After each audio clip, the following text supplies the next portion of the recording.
മനോഹരമായ ഒരു പ്രഭാതം കൂടെ തിരുവചന ധ്യാനത്തിനായി ദൈവം നമുക്ക് ദാനമായി തന്നു. ഇന്നത്തെ നമ്മുടെ ചിന്തയ്ക്കായി തിരുവചനത്തിൽ നിന്നും നമുക്കൊരു വേദഭാഗം വായിക്കാം. മർക്കോസിന്റെ സുവിശേഷം 11-ാം അധ്യായം 12 മുതലുള്ള വാക്യം. പിറ്റേന്നാൾ യേശു ബേഥാന്യ വിട്ടു പോരുമ്പോൾ അവന് വിശന്നു. അവൻ ഇലയുള്ളൊരു അത്തിവൃക്ഷം ദൂരത്ത് നിന്ന് കണ്ട് അതിൽ വല്ലതും കണ്ടുകിട്ടുമോ എന്ന് വെച്ച് ചെന്നു. അതിനരികെ എത്തിയപ്പോൾ ഇലയല്ലാതെ ഒന്നും കണ്ടില്ല. അത് അത്തിപ്പഴത്തിൻ്റെ കാലമല്ലായിരുന്നു. അവൻ അതിനോട്, ഇനിയും നിന്നിൽ നിന്ന് എന്നേക്കും ആരും ഫലം തിന്നാതിരിക്കട്ടെ എന്ന് പറഞ്ഞു. അത് ശിഷ്യന്മാർ കേട്ടു. ദൈവത്തിന് മഹത്വമുണ്ടാകട്ടെ. തിരുവചനം ശ്രവിക്കുന്ന എല്ലാ ദൈവമക്കളെയും ക്രിസ്തുയേശുവിൻ്റെ ധന്യനാമത്തിൽ വന്ദനം ചെയ്യുന്നു. നമ്മുടെ എല്ലാം ഹൃദയത്തിൽ അല്ലെങ്കിൽ മനസ്സിൽ ഈ ഒരു സംഭവത്തെപ്പറ്റി പല ചോദ്യങ്ങളുണ്ടാകും. പലരും പല രീതിയിൽ ഇതിനെ വ്യാഖ്യാനിക്കാറുണ്ട്. ചില വ്യാഖ്യാനങ്ങളൊക്കെ കേട്ടാൽ നമുക്ക് ചിരിപ്പും തോന്നും. എന്നാൽ നമ്മുടെ ഉള്ളിൽ തോന്നുന്നതായ ഒരു പ്രധാന ചോദ്യം, എന്തുകൊണ്ടാണ് കർത്താവ് അങ്ങനെ ചെയ്തത്? ഈ അത്തിയെ ശപിക്കുവാൻ കാരണമെന്താണ്? ഈ അത്തി എന്ത് തെറ്റാണ് ചെയ്തത്? കാരണം ഫലം കായ്ക്കുന്ന സമയം അല്ല എന്ന് കർത്താവിനറിയാം. ഈ ഭൂമിയിലുള്ള ചരാചരങ്ങളെയെല്ലാം സൃഷ്ടിച്ചത് കർത്താവാണെന്നിരിക്കെ അതിൻ്റെ അടുത്ത് ചെന്ന് പാവം പിടിച്ച ഒരു വൃക്ഷത്തെ ശപിക്കേണ്ട ആവശ്യമുണ്ടോ? വേറെ മത്തായിയുടെ സുവിശേഷത്തിൽ എഴുതിയിരിക്കുന്നത് കർത്താവ് ശപിച്ച ഉടനെ അത്തി ഉണങ്ങിപ്പോയെന്നാണ്. എങ്കിലും ഇന്ന് പകൽക്കാലം ദൈവം തൻ്റെ ആലോചന നമുക്ക് തരുന്നതിന് വേണ്ടി ദൈവത്തിൻ്റെ ആത്മാവ് തിരഞ്ഞെടുത്തത് ഈ വചനമാണ്. ഒരുപാട് ചോദ്യങ്ങൾ നമ്മളിൽ ഉളവാക്കുന്ന ഒരു വേദഭാഗം. നോക്കൂ, അത്തിയെക്കുറിച്ച് വളരെയധികം കാര്യങ്ങൾ തിരുവചനത്തിൽ എഴുതിയിട്ടുണ്ട്. പല പല കാര്യങ്ങളിൽ സൂചകമായിട്ടും ഉപദേശമായിട്ടും അല്ലെങ്കിൽ ഉപയോഗപ്രദമായിട്ടുമൊക്കെ വേദപുസ്തകത്തിൽ അത്തിയെക്കുറിച്ച് പ്രതിപാദിച്ചിട്ടുണ്ട്. ഈ അത്തിയെക്കുറിച്ചൊന്ന് പഠിക്കാൻ എനിക്ക് വളരെ വ്യക്തിപരമായി എനിക്ക് താല്പര്യമുണ്ടായിരുന്നു. അങ്ങനെ ഞാൻ ഒരു അത്തിമരം, യഥാർത്ഥത്തിൽ ഉള്ളതായ ഒരു അത്തിമരം, ഒരു തൈ വാങ്ങിച്ചുകൊണ്ട് വന്ന് ആ അത്തിമരത്തെ വളർത്തി. നോക്കൂ, നമ്മുടെ നാട്ടിലൊക്കെ പല രീതിയിലുള്ള അത്തിമരമുണ്ട്. ഹൈദരാബാദിൽ നിന്ന് കയറ്റി വിടുന്നതായ നഴ്സറിയിൽ വളർത്തുന്ന തണലിനു വേണ്ടിയുള്ള കാട്ടത്തികളുണ്ട്. അത് നമ്മുടെ നാട്ടിലൊക്കെ അത്തിയെപ്പോലെ ഇരിക്കും, പക്ഷെങ്കിൽ വളരെ ആലുപോലെ വളർന്നങ്ങ് പന്തലിച്ച് കിടക്കും. അത് യഥാർത്ഥത്തിലുള്ള അത്തിയല്ല. അത്തിപ്പഴത്തിൻ്റെ അതേ സ്വഭാവങ്ങളൊക്കെ അത് കാണിക്കുമെങ്കിലും അതിനെ കാട്ടുമരമാണ്. എന്നാൽ യഥാർത്ഥത്തിലുള്ള അത്തി മരം അത്രയും ഇലപ്പാടുകളുള്ളതായ ശാഖകൾ ഇടത്തില്ല. ശോഷിച്ചതായ ഒരു മരമായിരിക്കും, എന്നാൽ ധാരാളം ഫലം കായ്ക്കും. അതിൻ്റെ ഇല അല്പം കൂടെ ചെറുതായിരിക്കും. അപ്പോൾ ഞാൻ ഇങ്ങനെയുള്ള ഒരു അത്തി വാങ്ങിക്കൊണ്ടുവന്ന് വളരെയധികം ശ്രദ്ധയോടുകൂടി അതിനെ പരിപാലിച്ചു, അതിനെ വളർത്തി. അത് നല്ല ഫലം തന്നു.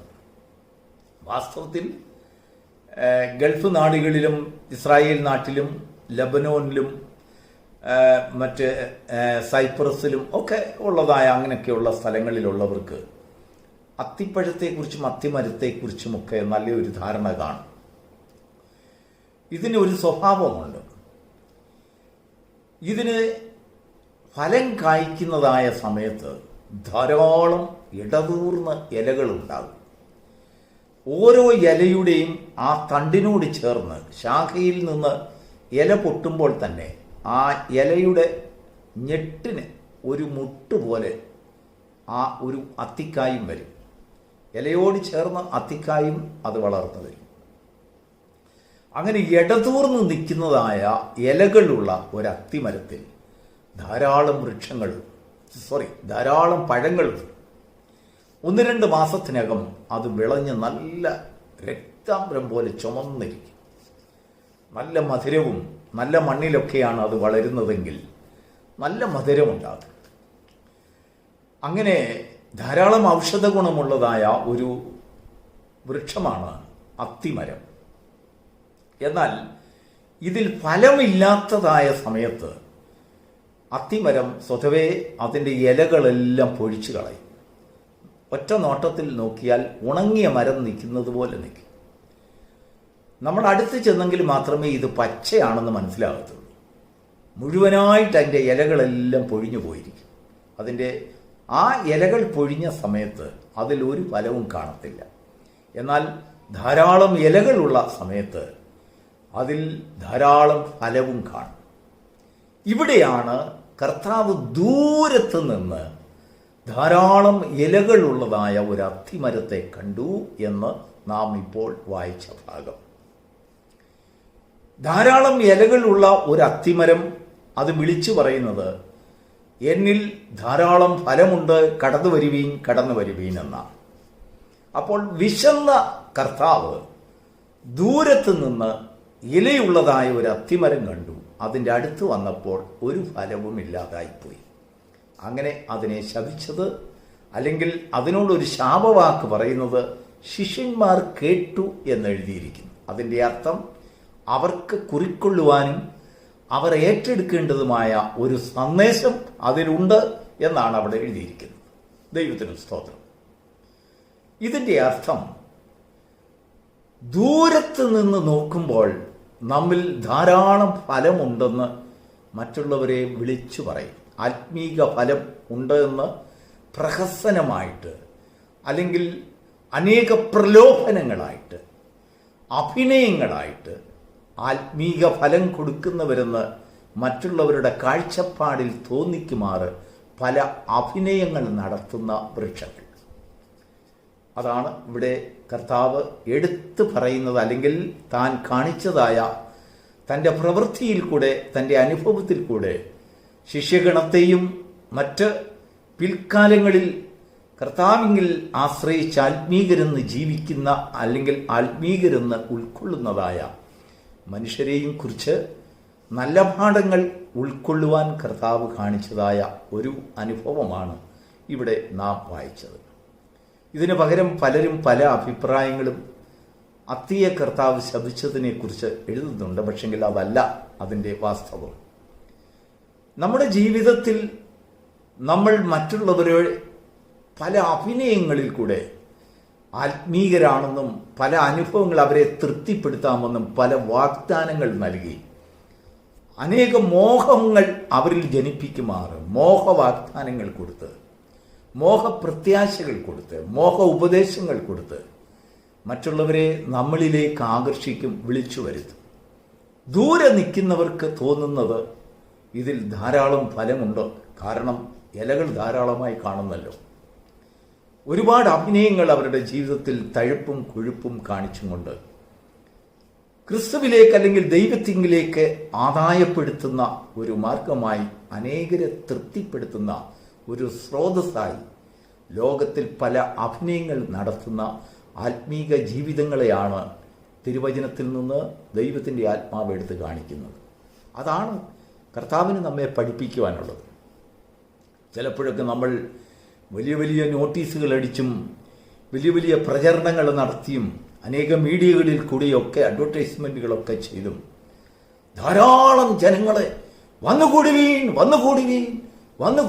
എന്നൊക്കെ പറഞ്ഞ് പതിനായിരക്കണക്കിന് ജനങ്ങൾ ആർത്തിയോടെ ചെല്ലും. പക്ഷെങ്കിൽ തിരിച്ചു പോകുന്നത് ഒന്നും അവർ പ്രാപിക്കാതെ. അങ്ങനെയാണ് ഇസ്രായേലിൽ സാധാരണയായി പെരുന്നാളുകളുണ്ടല്ലോ. ഈ പെരുന്നാളുകളുടെ സമയത്ത് പെരുന്നാളുകൾ വന്നു. എല്ലാ പെരുന്നാളുകളുടെ അവസാനത്തെ കൂടാര പെരുന്നാളിനും ശേഷം ജനങ്ങൾ തിരിച്ചു പോകുന്നത് ആർത്തിയോടും ദാഹത്തോടും വിശപ്പോടും ആണ് എന്ന് കർത്താവ് തിരിച്ചറിഞ്ഞപ്പോൾ, അതാണ് യോഹന്നാന്റെ സുവിശേഷത്തിൽ പറഞ്ഞിരിക്കുന്നത്. ഉത്സവത്തിൻ്റെ മഹാദിനമായ ഒടുക്കത്തെ നാളിൽ കർത്താവ് നിന്നും കൊണ്ട് പറയുകയാണ്, ദാഹിക്കുന്ന ഏവരുമേ നിങ്ങൾ എൻ്റെ അടുക്കൽ വരുവീൻ. എന്ന് പറഞ്ഞാൽ ഈ ഉത്സവത്തിന് പോയിട്ടൊന്നും അവർക്ക് ദാഹമടക്കുവാൻ കഴിഞ്ഞില്ല, അവർക്ക് വിശപ്പടക്കുവാൻ കഴിഞ്ഞില്ല, അവരുടെ ആർത്തി അടക്കുവാൻ കഴിഞ്ഞില്ല. അവരെല്ലാം ദൂരത്തു നിന്ന് വന്നവരാ. ഈ ഉത്സവത്തിനെങ്കിലും പോയാൽ എൻ്റെ ആർത്തി ഒരു ശമനം വരും, എൻ്റെ ദാഹത്തിനൊരു ശമനം വരും, എൻ്റെ വിശപ്പിനൊരു ശമനം വരും, ഞാനൊരു ദൈവിക സാന്നിധ്യമുള്ളവനായി തിരിച്ചു പോകുവാൻ കഴിയും, എൻ്റെ പ്രശ്നങ്ങൾക്കെല്ലാം പരിഹാരമായി കർത്താവിനെ കണ്ടുകൊണ്ട് ദൈവത്തിലുള്ളതായ ഒരാശ്രയം എനിക്ക് പുതുക്കുവാൻ കഴിയുമെന്നുള്ളതായ അനേക വാഗ്ദാനങ്ങൾ, അല്ലെങ്കിൽ ആ ആകർഷണീയമായ വാക്കുകൾ കേട്ടുകൊണ്ട് ആകർഷിക്കപ്പെട്ട് ചെല്ലുന്നവർ വിശന്ന് തന്നെ ദാഹിച്ച് തന്നെ തിരിച്ചു പോകുന്ന അവസ്ഥ കണ്ടുകൊണ്ടാണ് കർത്താവ് അന്ന് ആ പ്രസംഗം നടത്തിയത്.